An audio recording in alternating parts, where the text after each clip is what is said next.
not having had background checks with fingerprints is a direct violation of HHS's own guidelines. Candidate Trump doesn't need to know every nuance, doesn't need to know about every conversation. He is essentially the godfather. I'm not Louis C.K. I run a small business in South Jersey.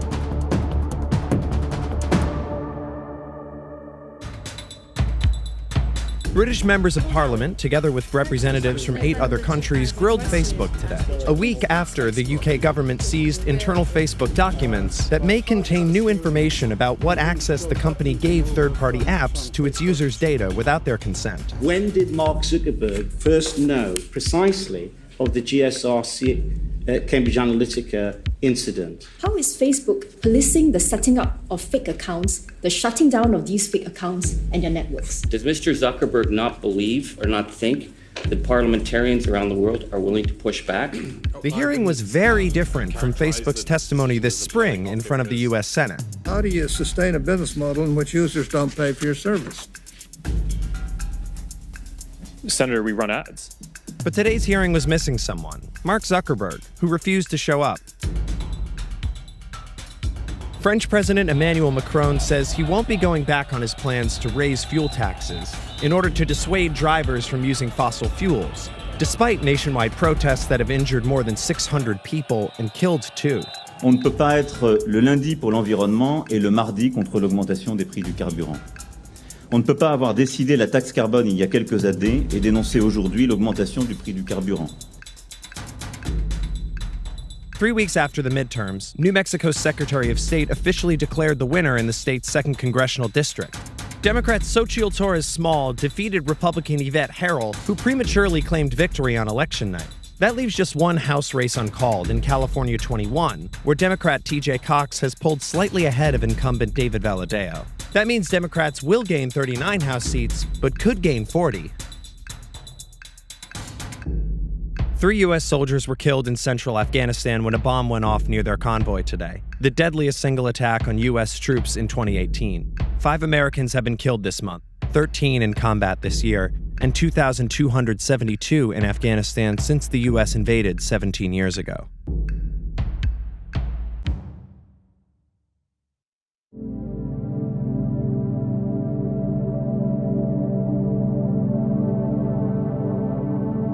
At the notorious Tornillo tent city shelter in the middle of the West Texas desert, Vice News has found that over 2,000 employees working with immigrant children on behalf of the Department of Health and Human Services and the Office of Refugee Resettlement have not received the required FBI fingerprint background checks to work at the facility. And there's now a report out from the HHS Inspector General's office confirming this violation. The IG's memo says that it has already met with officials from the agencies overseeing Tornillo, and that, quote, these issues warrant ORR's immediate attention. About 1,200 of the employees in question are called direct care workers because they have regular contact with the kids. They watch them during their meals, oversee them in the tents, and watch over them during bedtime. Not having background checks with fingerprints is a direct violation of HHS's own guidelines. Those guidelines call for an FBI fingerprint check of national and state criminal history repositories.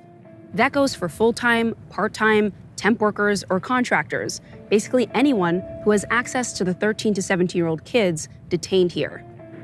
Since June of this year, Tornillo has exploded from about 400 kids in tents to over 2,000.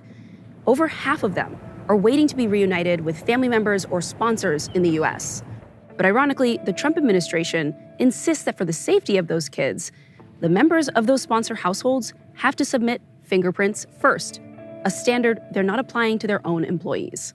BCFS Health and Human Services, the nonprofit that runs the shelter, says that they want to do the checks but can't. A spokesperson says that they need a government agency to give them access to the system, and HHS can't give them access. A BCFS official told us that they've repeatedly asked for months and months. HHS has not responded to follow-up questions. Tornillo is different from nearly every other shelter for migrant children because it sits on federal land and isn't subject to state oversight or state inspections, but FBI fingerprints are still required. BCFS conducted other national background checks and examined sex offender registries, but as the IG's office pointed out, the checks are less comprehensive and therefore expose the kids to greater risk. 3 sources who work in leadership and HR at another shelter network confirmed this. They say that other background checks have failed to show crimes tracked by the FBI. Our team has spent more than a week on the ground talking to workers. They're the ones wearing the bright yellow jackets. The IG's office says that HHS told them that they've already begun meeting with folks at Tornillo to remedy this. But we've met employees who started this week and did not receive FBI fingerprint checks. We spoke to one employee who's worked at Tornillo for a few months. She asked us not to reveal her identity because the employees are not supposed to speak to the press. When you applied for the job, were you required to give your fingerprints? No. Have you heard anything about why the shelter is making the effort to fingerprint family but not people who work at the facility? To be honest, no. They just tell us they were waiting for a print. That's the only thing they tell us for the kids, but not for us. The system was really, really slow. These kinds of facilities with these young children should be fingerprinting people? Yes. There are 2,113 employees working at Tornillo. BCFS insists that it's still safe even without their fingerprints. But in the meantime, more than half of the children in their care are waiting to be reunited with family members or sponsors as they go through the slow process of submitting fingerprints of their own.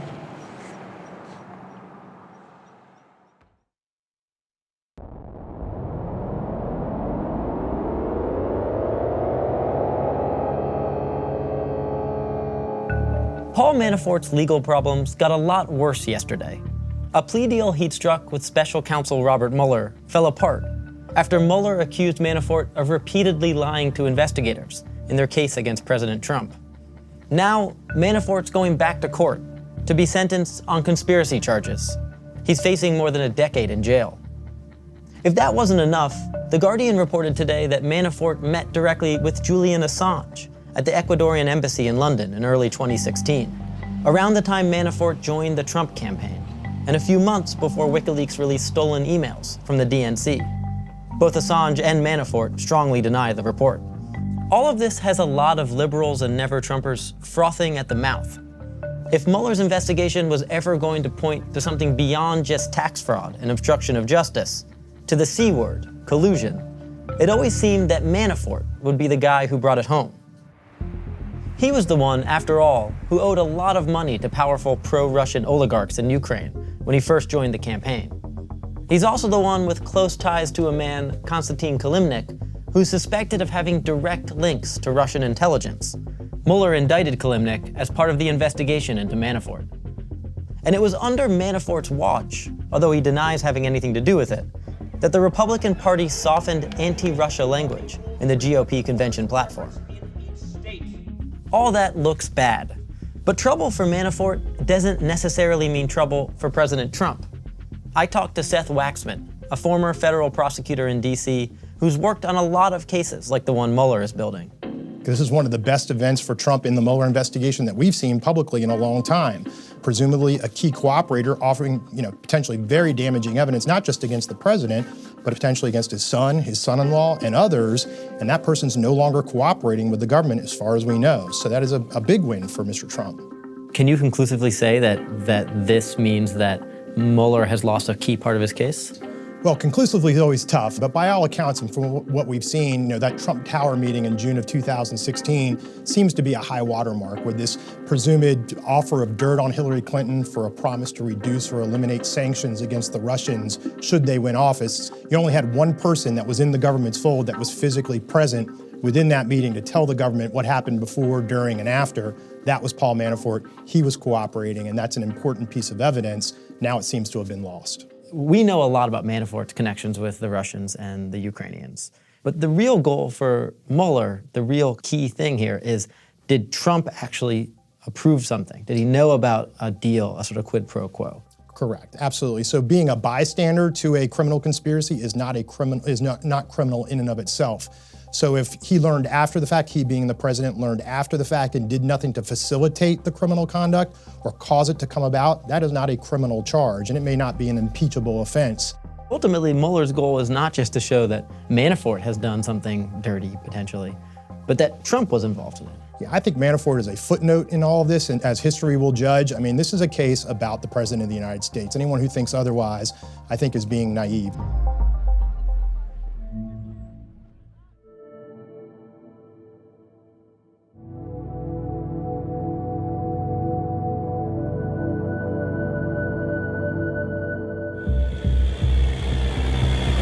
been almost a year since North Korea tested what it claimed was its largest and most powerful intercontinental ballistic missile, which should have put the country on the path to greater international isolation. It hasn't played out that way. Kim Jong-un has managed to trade his image as a dictator for that of a diplomat, and enjoyed the company of some of the world's most powerful people. President Trump came out of their meeting feeling rosy. And you know the interesting, when I did it and I was really being tough, and so was he, and we would go back and forth, and then we fell in love, okay? But the agreement they signed has brought the U.S. little more than a symbolic concession, with North Korea returning some of the remains of American soldiers. Meanwhile, America's real goal, denuclearization, seems further away. We have seen no progress in terms of actually reducing North Korea's nuclear capabilities or reducing the threat represented by those capabilities in negotiations between the United States and North Korea. President Trump is in no rush. I said, I got all the time in the world. But Kim is, and he's got his own priorities, getting rid of the sanctions that have crippled North Korea's economy. For that, he's got other friends. China's President Xi Jinping has had 3 sit-downs with Kim this year, and Russia's Vladimir Putin is setting up his own. Both countries want Kim to put down his nukes too, and they're willing to do what the U.S. won't, make the first move. The U.S. has accused China and Russia of working around UN sanctions by refueling North Korean ships offshore in secret. Russian corruption is like a virus. It is impeding our ability to achieve complete denuclearization in North Korea. Kim's seen the most diplomatic action with his South Korean counterpart, Moon Jae-in. They're now planning to meet for the 4th time. As the two flirt with the idea of formally ending the war that's separated their nations for decades, they've been making grand gestures. Pyongyang allowed 180 families to reunite for 11 hours. Seoul blew up 10 guard posts in the DMZ. And then there's the gifts. Planes carried tangerines north, mushrooms went south, and Moon accepted 2 North Korean dogs that just had puppies. But those are just a taste of what could be next. Moon has suggested a new economic map to link the peninsula, and his administration suggested it's willing to lift some of its own sanctions. So Kim's ending this year emboldened. Earlier this month, the North Koreans canceled their next meeting with the U.S., and within a week claimed to have tested an ultra-modern tactical weapon, though the tactic may just be to keep their leverage over the U.S. If you thought that 2018 was a success for Kim Jong-un, if that scenario plays out, then 2019 would be an even bigger success for Kim Jong-un. Kim Jong-un would retain his ability to threaten the United States.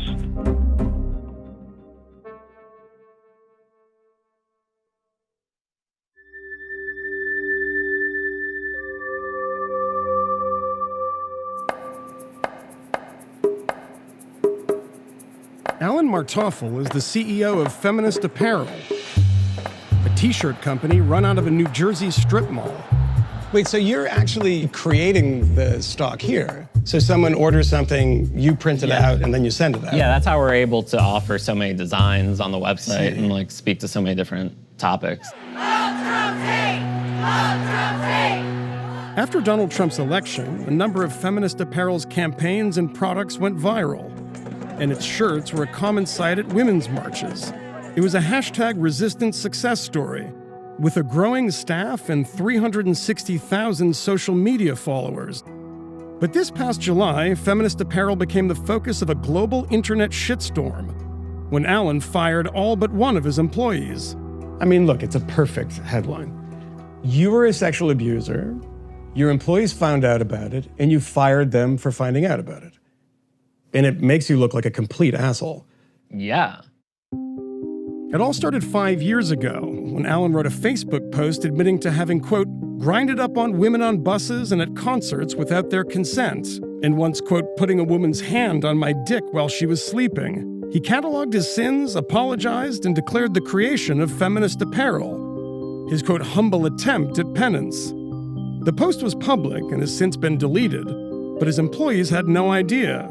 And when they discovered it, they were furious. You decided to go and confront him about this. What happened next? We started with points like how inappropriate it is for a sexual assailant to be profiting off of victims of sexual assault and profiting off of people who didn't know that they were giving money to a sexual assailant. And it felt like he had deceived us all. I felt like I helped this horrible person make so much money. And you think he's a horrible person? Oh yeah, definitely. His response was, I see that I've become a liability to the company, and I agree that I should step down. I'm going to look into the next steps for how to extricate myself from the company. I mean, did you imagine that he was going to step down and then just kind of hand over all the property and all the books and all the profits to you guys? I very naively did think that. It would be the feminist thing to do, and if he was actually a feminist... The feminist thing to do then, would be to give everything to you. Would be to give the company to the marginalized identities that were doing the most good with it. We just wanted him to cut all ties with the company. Alan had other ideas. Feminist Apparel would remain in business, but in an email to staff, he informed 9 of his 10 employees that they had been fired. Kind of when I had more time to sit with all of this, I came to that realization of like, these aren't my employees coming out saying that I did anything. This is me when I was in college. So tell me about what that note was. It was important for me to do a self-audit. Where have I fallen short? It was pointed out that you rubbed up against people on buses, at concerts. That was the one that kind of struck me as like, okay, explain that to me. I don't care to say anything to justify it. Like in all situations, there should be a verbal invitation, a verbal initiation, and there needs to be a verbal acceptance. So, were you a bad guy? In those situations that I write about, sure. In the past? Yeah. You initially said in that post, this is the reason for starting this company. So you didn't tell Forbes that in 2014. You told me you started the company because you were doing a documentary and you were awoken by these politics. You didn't mention any of that other stuff. It seems like a shifting story. Because what the cynic in me and the cynic in your employees is that this company started going the right way, and you said, "Yeah, you know, this is probably bad for the company, and I'm not gonna say it. I'm not gonna delete that note. I wish I hadn't done that." I think certainly at a certain point, right? I mean, this note came out and it was talked about, like it was addressed, and like this is public knowledge. I didn't feel the need to, with every sale, say, "Hey, by the way." Feminist Apparel's ex-employees say that the truth about the company's founding is only part of their problem with Alan.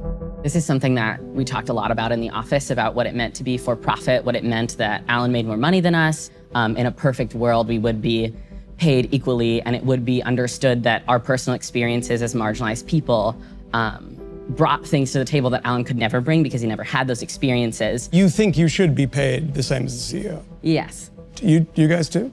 I think that if the CEO wants to make more money, the CEO needs to be held accountable for the amount of work he's doing. We did have like open, transparent books. Like we got to the point within the past year where it's like the reason people knew what I was making was because I was like, here's what I'm making.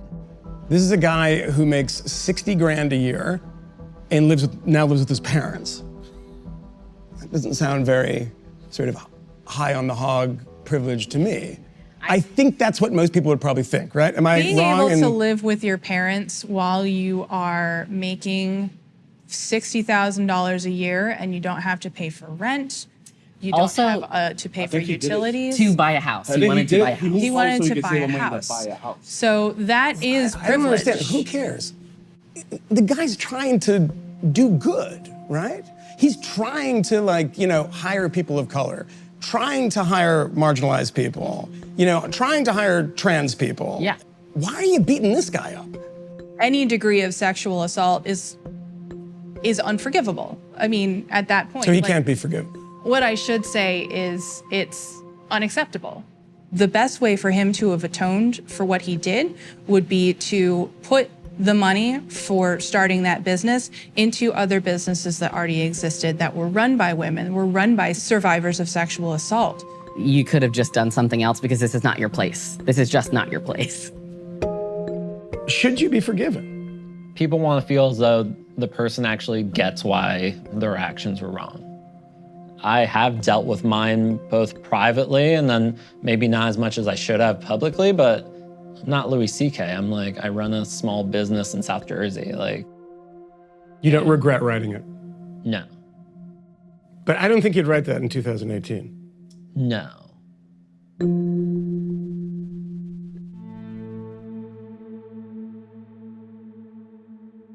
Holy shit. The Sailor's Time. Oh my God.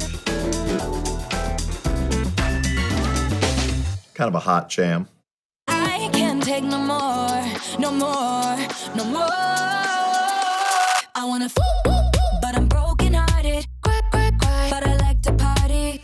All right, well, as long as there are clubs and as long as there is romance, there will be jams like this. The element of this song that I enjoyed was how they used the vocal to create the percussion. Floop, floop, floop. I mean, that's catchy and it's super funny. And I don't know that it's advancing the art form, but I did enjoy that. It would be stuck in my head for the rest of the day, likely. I'm not afraid, though the molecules of time have cast the sunshine to the shade. Okay. That was, as someone who spent a lot of time at open mic nights, that's a singer-songwriter, an earnest song. I have no idea what that was about. It was scientific for a minute. There were molecules and the sunlight and the shade, and then it pivoted. The song like demands that you listen to, here's what I am saying, and I don't know what's being said. I lean on the wall like a broom, confused by the scope of it all. Great. That's my number one jam by a country mile of all the ones we've listened to. That's the first song that I felt very interested in what the next lyrical couplet was going to be. The singer is obviously a fan of Bob Dylan. He's aiming high for poetic depth and nuance, and I was all in on that journey.